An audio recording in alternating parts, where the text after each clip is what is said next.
ಎಲ್ಲರಿಗೂ ನಮಸ್ಕಾರ. ನನ್ನ ಕನಸು ಚಾನಲ್ಗೆ ಸ್ವಾಗತ. ನಾನಿವತ್ತು ಚಪಾತಿಗೆ ಒಳ್ಳೆ ಕಾಂಬಿನೇಷನ್ ಆಗಿರುವಂಥ ಬೀಟ್ರೂಟ್ ಪಲ್ಯನ ಮಾಡ್ತಿದ್ದೀನಿ. ಬನ್ನಿ ಫ್ರೆಂಡ್ಸ್, ಹೇಗೆ ಮಾಡೋದು ಅಂತೇಳಿ ನೋಡೋಣ. ಅದಕ್ಕಿಂತ ಮುಂಚೆ ಯಾರೆಲ್ಲ ನನ್ನ ಚಾನಲ್ ಸಬ್ಸ್ಕ್ರೈಬ್ ಆಗಲ್ಲ, ಪ್ಲೀಸ್ ಸಬ್ಸ್ಕ್ರೈಬ್ ಮಾಡ್ಕೊಳ್ಳಿ. ಸಬ್ಸ್ಕ್ರೈಬ್ ಮಾಡೋದು ಮಾತ್ರ ಮರಿಬೇಡಿ. ಇಲ್ಲಿ ನಾನೊಂದು ಬಾಣಲಿಗೆ 2 4 ಟೇಬಲ್ ಸ್ಪೂನ್ ಆಗೋಷ್ಟು ಆಯಿಲ್ ಹಾಕ್ಕೊಳ್ತಿದ್ದೀನಿ. ಆಯಿಲ್ ಬಿಸಿಯಾದ ನಂತರ 1/2 ಸ್ಪೂನ್ ಆಗುವಷ್ಟು ಸಾಸಿವೆ, ಹಾಗೆ 1/2 ಸ್ಪೂನ್ ಆಗುವಷ್ಟು ಜೀರಿಗೆ ಹಾಕೊಳ್ಳೋಣ. ಈಗ ಸಾಸಿವೆ ಎಲ್ಲ ಸಿಡಿದ ನಂತರ ನಾನು ಇದಕ್ಕೊಂದು 4 ರಿಂದ 5 ಎಸಳು ಬೆಳ್ಳುಳ್ಳಿನ ಜಜ್ಕೊಂಡು ಹಾಕೊಳ್ತಿದ್ದೀನಿ. ಹಾಗೆ 1 ಸ್ಪೂನ್ ಆಗುವಷ್ಟು ಕಡಲೆಬೇಳೆ, ನಂತರ 2 ಬಾಡಿಗೆ ಮೆಣಸಿನಕಾಯಿನ 4 ಭಾಗಗಳನ್ನಾಗ ಮಾಡಿಕೊಂಡು ಹಾಕೊಳ್ಳೋಣ. ಹಾಗೆ ಸ್ವಲ್ಪ ಕರಿಬೇವು ಹಾಕ್ಕೊಂಡು ಒಮ್ಮೆ ಫ್ರೈ ಮಾಡ್ಕೊಳ್ಳೋಣ. ಅಂದರೆ ಕಡಲೆಬೇಳೆ ಏನಿದೆ ನೋಡಿ, ಅದೆಲ್ಲ ಕಲರ್ ಚೇಂಜ್ ಆಗೋ ತನಕ ಫ್ರೈ ಮಾಡಿಕೊಂಡ್ರೆ ಸಾಕು. ಈಗ ನೋಡಿ, ಕಡಲೆಬೇಳೆ ಎಲ್ಲ ಕಲರ್ ಚೇಂಜ್ ಆಗಿದೆ. ಈಗ ನಾನು ಇದಕ್ಕೆ ಒಂದು ಮೀಡಿಯಮ್ ಸೈಜ್ ನೀರುಳ್ಳಿ ಹಾಗೂ 2 ಹಸಿಮೆಣಸಿನ್ಕಾಯಿನ ಸಣ್ಣದಾಗಿ ಕಟ್ ಮಾಡ್ಕೊಂಡು ಹಾಕೊಳ್ಳೋಣ. ಈಗ ನೀರುಳ್ಳಿ ಮತ್ತು ಹಸಿಮೆಣಸಿನ್ಕಾಯಿ ಏನಿದೆ ನೋಡಿ, ಒಂದು ಸ್ವಲ್ಪ ಫ್ರೈ ಮಾಡ್ಕೊಳ್ಬೇಕು ಆಯಿಲಲ್ಲಿ.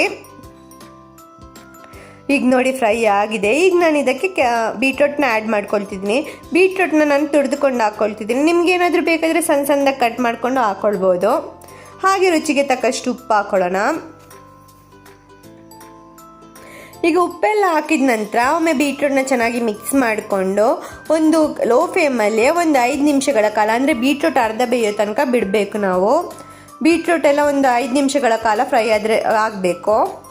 ಈಗ ನೋಡಿ 5 ನಿಮಿಷಗಳ ಕಾಲ ಆಗಿದೆ, ಬೀಟ್ರೂಟ್ ಅರ್ಧ ಬೆಂದಿದೆ. ಈಗ ನಾವು ಇದಕ್ಕೆ ಮಸಾಲೆ ಐಟಮ್ಗಳನ್ನ ಆ್ಯಡ್ ಮಾಡ್ಕೊಳ್ಳೋಣ. ಇಲ್ಲಿ ನಾನು 1.5 ಸ್ಪೂನ್ ಆಗುವಷ್ಟು ಸಾಂಬಾರ್ ಪೌಡರ್, ಹಾಗೆ 1/2 ಸ್ಪೂನ್ ಆಗುವಷ್ಟು ಮಿರ್ಚಿ ಪೌಡರ್, ಹಾಗೆ 1/2 ಸ್ಪೂನ್ ಆಗುವಷ್ಟು ಧನಿಯಾ ಪೌಡರ್, ನಂತರ 1/4 ಸ್ಪೂನ್ ಆಗುವಷ್ಟು ಅರಿಶಿನ ಹಾಕ್ಕೊಳ್ತಿದ್ದೀನಿ. ಈಗ ನಾವು ಇದನ್ನೊಮ್ಮೆ ಮಿಕ್ಸ್ ಮಾಡ್ಕೊಳ್ಳೋಣ. ಮಿಕ್ಸ್ ಮಾಡಿಕೊಂಡು ನಾವೀಗ ಮತ್ತೆ ಲೋ ಫ್ಲೇಮಲ್ಲಿ ಇಟ್ಕೊಂಡು ಒಂದು 5 ನಿಮಿಷಗಳ ಕಾಲ ಮತ್ತೆ ಬೀಟ್ರೂಟ್ ಸರಿಯಾಗಿ ಬೇಯೋಕ್ಕೆ ತನಕ ಬಿಡಬೇಕು. ನಾನಿಲ್ಲಿ ನೀರು ಆ್ಯಡ್ ಮಾಡ್ಕೊಂಡಿಲ್ಲ, ಯಾಕಂದರೆ ಬೀಟ್ರೂಟ್ ನೀರು ಬಿಡ್ತಿದ್ದೆ, ಅದಕ್ಕೋಸ್ಕರ ನಾನು ನೀರು ಆ್ಯಡ್ ಮಾಡ್ಕೊಂಡಿಲ್ಲ. ಈಗ ನೋಡಿ ಅರ್ಧ ಬೆಂದಿದೆ ಬೀಟ್ರೂಟು. ಈಗ ನಾನು ಇದಕ್ಕೆ ತೆಂಗಿನ ತುರಿನ ಆ್ಯಡ್ ಮಾಡ್ಕೊಳ್ತಿದ್ದೀನಿ. ನಿಮಗೇನಾದರೂ ತೆಂಗಿನ ತುರಿ ಬೇಡ ಅಂದರೆ ಕಿಟ್ ಮಾಡ್ಕೊಳ್ಬೋದು. ಇಲ್ಲಿ ನೋಡಿ ಈಗ ಆಗಿದೆ. ಈ ಟೈಮಲ್ಲಿ ನಿಮ್ಗೆ ಏನಾದರೂ ಸ್ವೀಟ್ ಇಷ್ಟ ಅಂದರೆ ಬೀಟ್ರೂಟ್ ಏನಾದರೂ ಸ್ವಲ್ಪ ಬೆಲ್ಲ ಹಾಕಬೇಕಂದ್ರೆ ಬೆಲ್ಲನೂ ಹಾಕ್ಕೊಳ್ಬೋದು, ಟೇಸ್ಟ್ ಚೆನ್ನಾಗಿರುತ್ತೆ. ಈಗ ಇದಕ್ಕೆ ನಾನು ಸ್ವಲ್ಪ ಕೊತ್ತಂಬರಿ ಸೊಪ್ಪನ್ನ ಆ್ಯಡ್ ಮಾಡ್ಕೊಳ್ತಿದ್ದೀನಿ. ರುಚಿ ಅಂತೂ ತುಂಬಾ ಚೆನ್ನಾಗಿರುತ್ತೆ. ಚಪಾತಿ ಜೊತೆ ಇರಲಿ ಅಥವಾ ಬಿಸಿ ರೈಸ್ ಜೊತೆ ಇರಲಿ, ಎಲ್ಲದಕ್ಕೂ ಕಾಂಬಿನೇಷನ್ ತುಂಬಾ ಚೆನ್ನಾಗಿರುತ್ತೆ.